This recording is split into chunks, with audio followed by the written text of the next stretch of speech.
I heard the moan before I opened the door. And in that instant every part of me, my heart, my brain, my body, knew something was wrong. You know that feeling when time slows down? When your ears ring and your chest goes hollow and your knees suddenly forget how to hold you. That's what I felt. Right there, standing in the hallway of my own home, dinner in one hand, betrayal in the other. I pushed the door open. And there they were. My husband. And my baby sister. On our bed. I didn't scream. I didn't cry. I didn't even speak. I just stood there staring. Watching two of the people I trusted most destroy me without a single apology in their eyes. Let me back up. My name is Amara. I'm 34 years old, and for most of my life I was the strong one. The fixer. The mother without a child. Because when I was 18 our parents died in a car crash. One second they were alive, coming back from an anniversary dinner.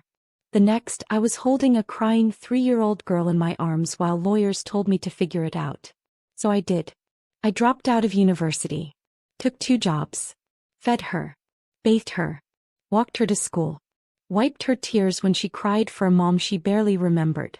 I gave up everything for her. I didn't party. I didn't travel. I didn't date. I just worked and raised her. She wasn't just my little sister. She was my girl. People used to say, "You're more like her mother than her sister." And I smiled. Because that's exactly what I wanted to be. When Layla turned 18 and went off to college, I finally breathed for the first time in years. I started focusing on myself again. I got a better job. Met friends. Started going out. That's when I met Jason. He was kind. Stable. The first man who didn't make me feel like I had to shrink to be loved. And for the first time in my life I let someone take care of me. We dated for 2 years before he proposed. A beautiful, quiet proposal. Just us by the lake. I said yes through tears. I thought the hard part of life was over. I thought I was finally going to be happy. And of course Layla loved him. They got along well. Almost too well now that I think about it. But I never questioned it. I trusted them both with my life. He was my sister. He was my husband. What was there to worry about? The day it all fell apart was a Tuesday. I remember because I left work early to surprise Jason with his favorite dinner. I'd just gotten a small promotion and wanted to celebrate with him. I walked into the house quietly like I always did. And then I heard it. That sound. Rhythmic. Intimate. At first I thought maybe he was watching something. But then I heard her voice. Her laugh. And I knew. I walked up the stairs, heart pounding. Pushed the door open with my fingertips. And there they were. Tangled in my sheets. I'll never forget the way she looked at me. Not scared. Not ashamed. Annoyed. Like I was interrupting. I dropped the bag of food. It hit the floor with a thud, rice spilling everywhere. Neither of them moved. Amara, Jason started, trying to cover himself with the sheet. This isn't what it looks like.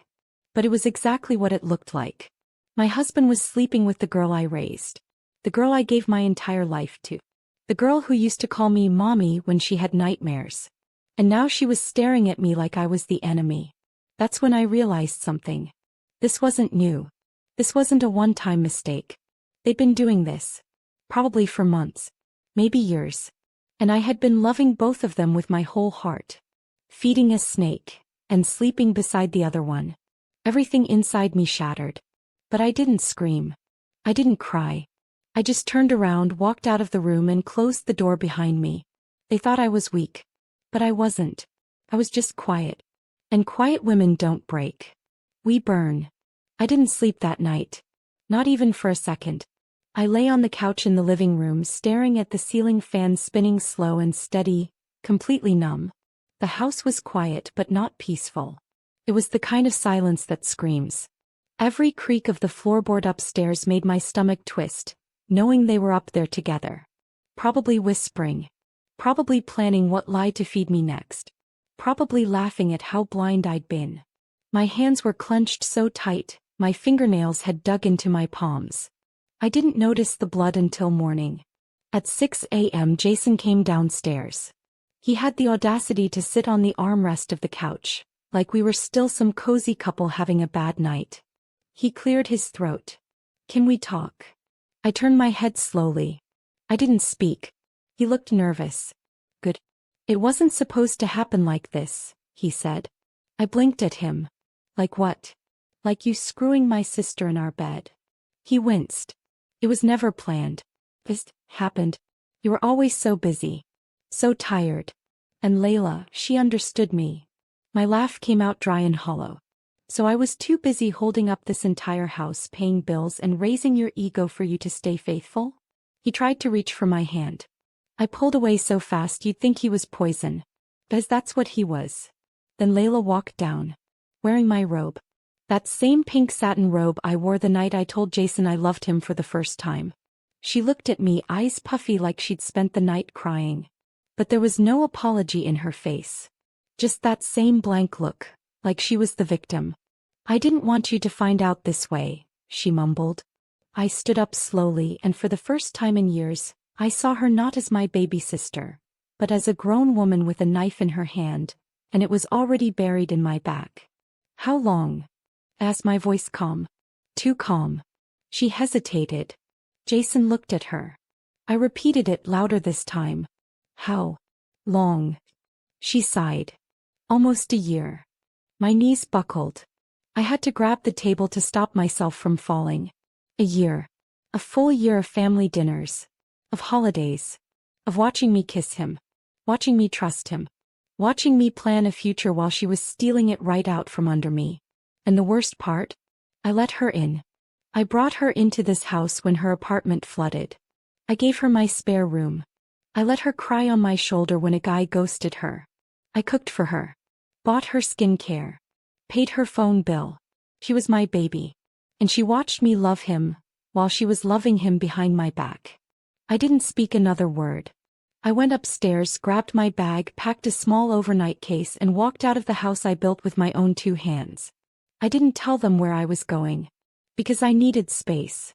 Not just from them but from myself. From the version of me that made excuses. The version that gave people the benefit of the doubt.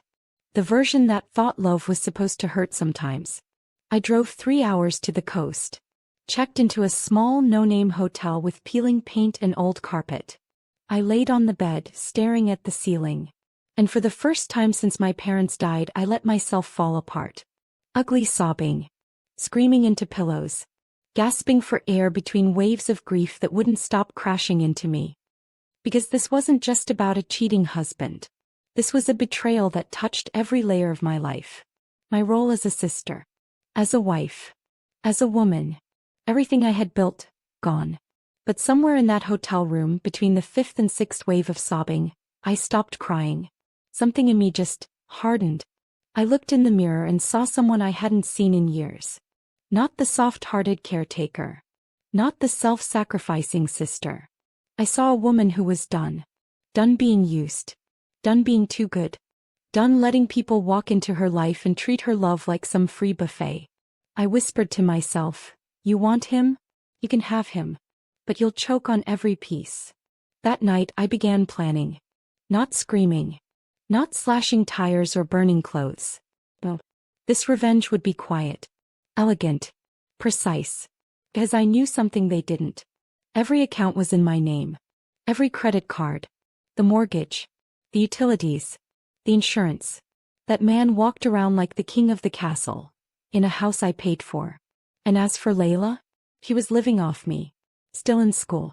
Still dependent. Still 2 semesters away from a degree she wouldn't have without me. So I gave them what they wanted. I gave them space. I texted Jason, keep the house. I'll send movers for my things in a week. He replied, wait, what? You're leaving for good. I didn't respond. I let the silence do the talking. Then I started making calls. I transferred the mortgage to a different property. My name stayed but their address changed. I canceled every credit card Jason had access to. I froze the joint account. I moved my savings to a new bank. Quiet. Please. People. Then I called Layla's school and pulled the tuition auto payment. Let them figure it out. By the end of the week, Jason's phone was cut off. And Layla? She got dropped from her classes for non-payment. They wanted to build a life together. Let them start from zero. Together. Without me. The part that hit the hardest for them. I never raised my voice. Never fought. Never warned them. I just disappeared and took every comfort with me. Because people like that don't feel guilt. They only feel consequences. And baby, they were just getting started. I waited. Not days. Not hours. Minutes. That's how fast it started to crumble.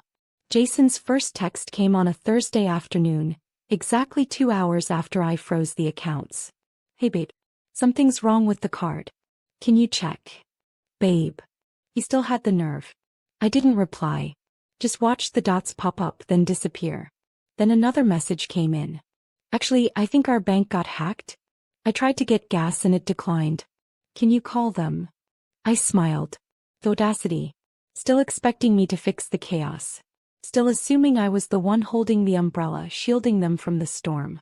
But baby, I was the storm now. Later that evening he called. I didn't answer. Then came Layla. I tried to log into my class portal and it said I was dropped. Did you cancel the payment? I read that text 3 times. She didn't even say my name. No hi sis. No, are you okay?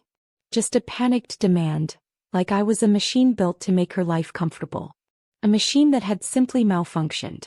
I locked my phone and tossed it into my drawer. The silence. It was delicious. But that was just the start. I needed them to feel every single sacrifice I had made. Not with anger. Not with violence. But with clarity. Cold, brutal, undeniable clarity. So I started sharing the truth, but not in the messy, gossipy way they expected. I wrote an essay. A personal piece for a women's lifestyle blog. Title, I raised my sister like a daughter, until she stole my husband. It was raw. Poetic. Honest. I didn't name names. Didn't drop locations. But I didn't have to. The emotion carried it. It went viral in 3 days. Women shared it like wildfire. Daughters. Mothers. Sisters. Thousands of comments poured in, all saying the same thing. I felt this in my soul. Some tried to guess who I was. A few even figured it out, connected the dots from a photo here, a tagged birthday post there. But I didn't care. The story was out now. My pain wasn't just mine anymore. It belonged to every woman who had ever loved too hard and been betrayed too deep. And that's when karma hit harder. Layla lost her internship. Why? Because someone on the company's HR team had read my article and recognized her name. Small world. Turns out the company had a zero-tolerance policy for ethical misconduct in personal and professional spaces. They didn't call her. They emailed. Just like that, she was out. And Jason, he still had no idea how bills worked. He was sending confused texts to our mortgage lender, asking why the house wasn't in his name. I guess he never read the paperwork. He thought because he picked out the backsplash, the place belonged to him.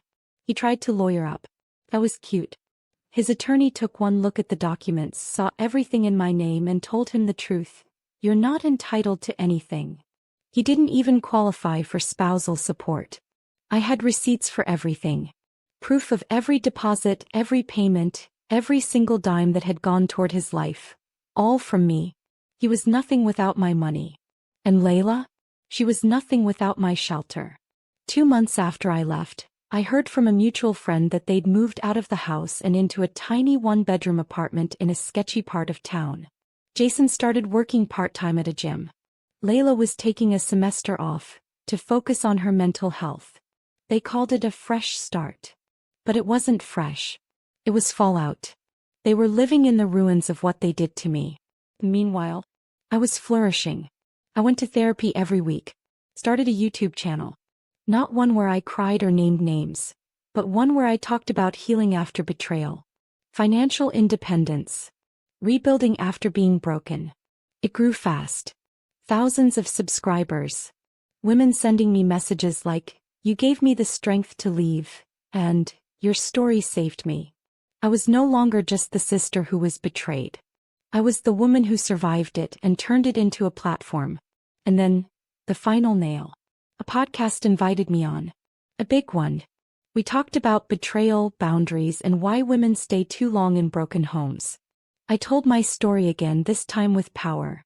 Without shaking. Without tears. Just truth. And somewhere out there I know they heard it. Because 2 days later Layla texted me.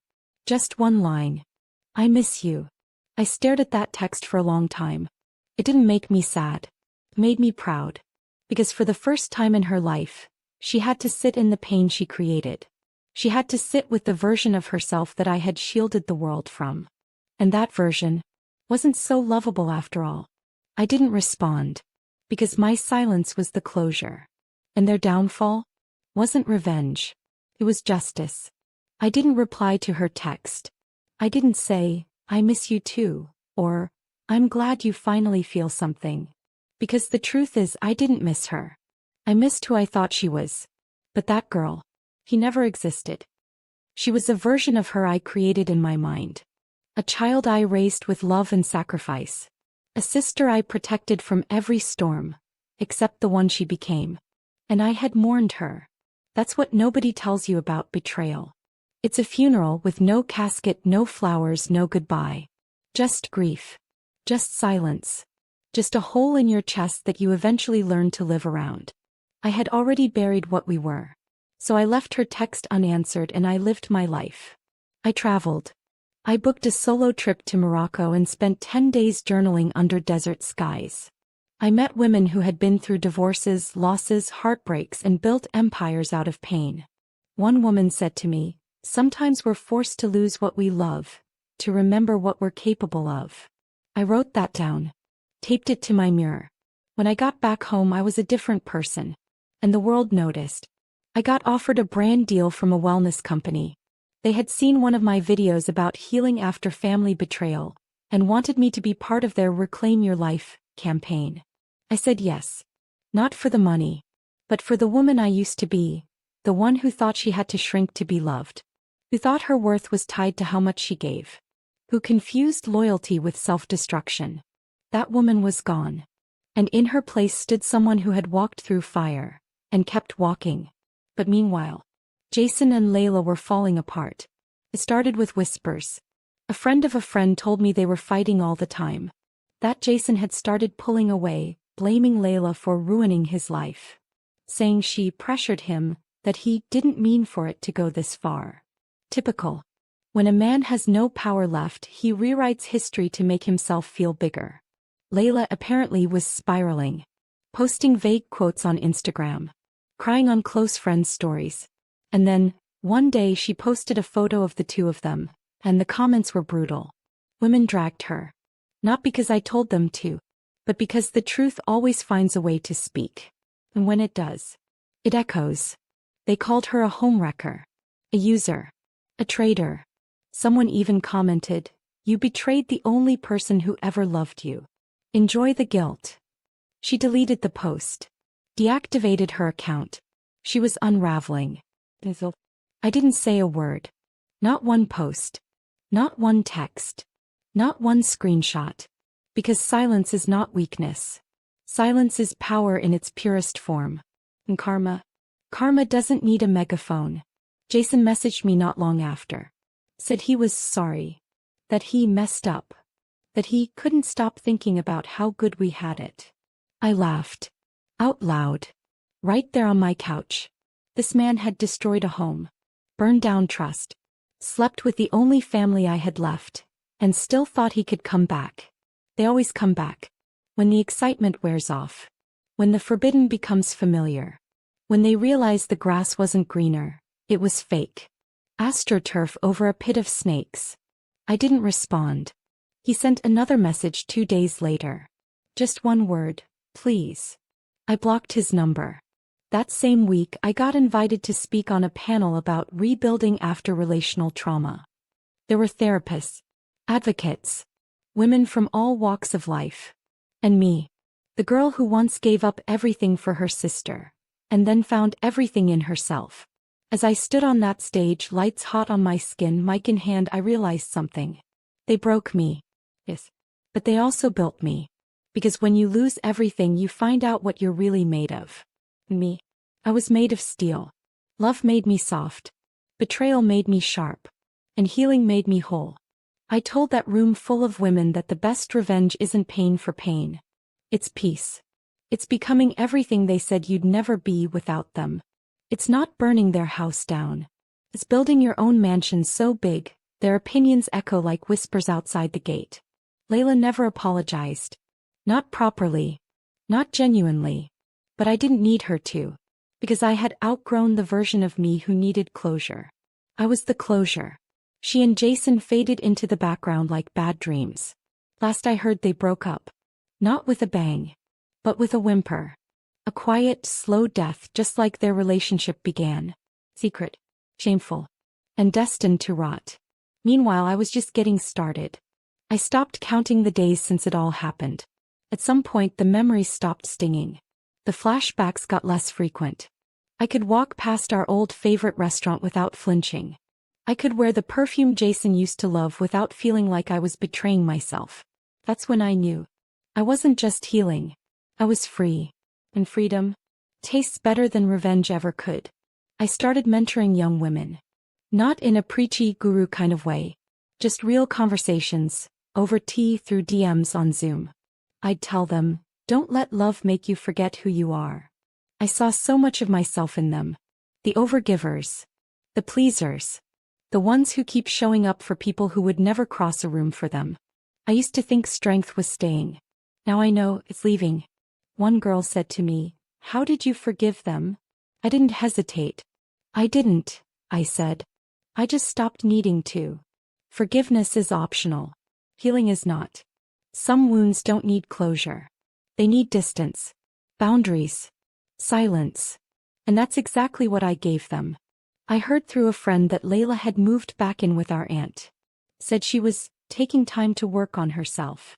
But really, she was broke. Alone. And had burned too many bridges to build anything real. Jason tried rebranding. Started a new Instagram with wellness quotes and gym selfies. Tried to act like he was some healed, evolved man. But his name was mud now. No one trusted him. Every time someone Googled him, my story popped up. Every job interview, tainted. Every relationship, questioning. That's what happens when you betray someone with a platform. The internet doesn't forget. He faded like a bad rumor. Me. I thrived. I bought a condo in the city.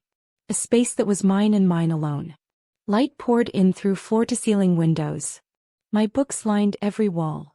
My photos, of me by me for me, hung like proof that I had rebuilt everything from nothing. The channel kept growing. One day a publishing company reached out. Said my videos felt like chapters of a book. They wanted to talk about turning it into one. I said yes. Not because I wanted to be famous. But because women like me deserve to be remembered. Not just as victims. But as warriors. I started writing every morning. Coffee in hand, sun on my face, no ring on my finger, and no weight on my heart. And the best part? Peace became my daily companion. Not chaos. Not waiting for the next betrayal. Not shrinking myself to be palatable for someone else's fragile ego. I was whole. And whole women. We don't chase. We attract. So when a new love came, it wasn't desperate. It wasn't fireworks and fear. It was gentle. Earned. Built slowly brick by brick. With honesty. With care. He knew my story and didn't flinch. He didn't pity me. He respected me. He loved me not in spite of the fire I had walked through, but because of it. He said to me once, "You don't need saving, do you?" And I smiled. "No," I said. "I already saved myself." And that's the truth. Because I did. I saved myself from a man who thought I was his lifeline. From a sister who used my love like a stepping stool. From a version of me that thought love meant sacrifice even if it killed me. I came back stronger. Sharper. And softer where it mattered. I stopped proving my worth to people who refused to see it. I stopped watering dead things. I stopped asking for loyalty from people who didn't even know how to spell it. I became the woman I needed all along. So to every woman watching this, who's ever been betrayed, abandoned, or underestimated, let them leave. Let them lie. Let them lose you. Because their absence will teach you more than their presence ever did. You're not too much. You're not hard to love. You are not to blame for the knives they put in your back while smiling to your face. You are powerful. And one day, they'll look for you in every person they meet. And realize, You were the best thing they ever had. And the stupidest thing they ever lost. The last time I saw Layla, it was at our cousin's baby shower. I almost didn't go. I had my outfit picked then put it back. Did my makeup, wiped it off. Something in me hesitated, not because I was scared, but because I didn't want the room to shift the moment I walked in. I didn't want to be the drama. But I remembered what my therapist once said, you don't owe your absence to people who were never uncomfortable with your silence. So I showed up. In full light. I wore white. Not for innocence, but to remind myself that I was no longer wearing the weight of anyone else's shame. Layla was already there when I arrived. She saw me from across the room and froze. I watched her eyes scan me head to toe, like she was seeing me for the first time. Because she was. This wasn't the woman who fed her, protected her, cried over her. This was the woman who walked away, and thrived. She didn't say a word. Just turned her face, grabbed a drink and disappeared into a corner. And I laughed. Not at her. Not in cruelty. I laughed because for the first time in years I was untouchable. Her betrayal used to haunt me. Now it empowered me. Jason wasn't there. Word was he had moved out of state. Tried to start fresh. But somehow fresh always smells like rot when it starts with lies. And while they were busy hiding, I was building. By the end of that month my book hit the bestseller list. A memoir. But more than that, a manual for women who had been left bleeding and still chose to love again. I called it Built from the Ashes. In the dedication I wrote, to every woman who stayed too long, who gave too much, who lost herself in people who were never looking for her. This isn't your ending. This is your beginning. And it was my beginning, because I wasn't defined by what they did to me. I was defined by what I did next. And what I did was rise. Higher than they ever expected. Quieter than they ever noticed. Stronger than they'll ever be. So to you watching this, maybe you're where I was. On the couch. Heart cracked wide open. Trust ripped apart by someone you would have died for. Maybe it's your husband. Maybe it's your sister. Maybe it's both. Here's what I need you to hear. You are not stupid. You are not weak. You are not broken beyond repair. You are human. And you loved with a full heart. That is never something to be ashamed of. But now it's time to love someone else that way. So stand up. Brush off the pieces. And remember, the people who betray you want to see you drown in silence. Make sure they hear your success loud enough to echo. Because karma isn't just a moment. It's a masterpiece. And yours is still unfolding. Now if this story reached into your chest and squeezed your heart, if you've ever been betrayed by family, cheated on by someone you trusted, or had to rebuild your life from the ashes, don't scroll away in silence. Hit that like button. Drop a comment if you've ever had to rise from your own heartbreak. Share this video with someone who needs a reminder that they're not alone. And most importantly, subscribe and turn on notifications. Because we're telling stories like this every single day. Stories of betrayal, of heartbreak, of women who should have stayed down, but didn't. Guys, here, we don't just survive. We rise. Together. See you in the next episode.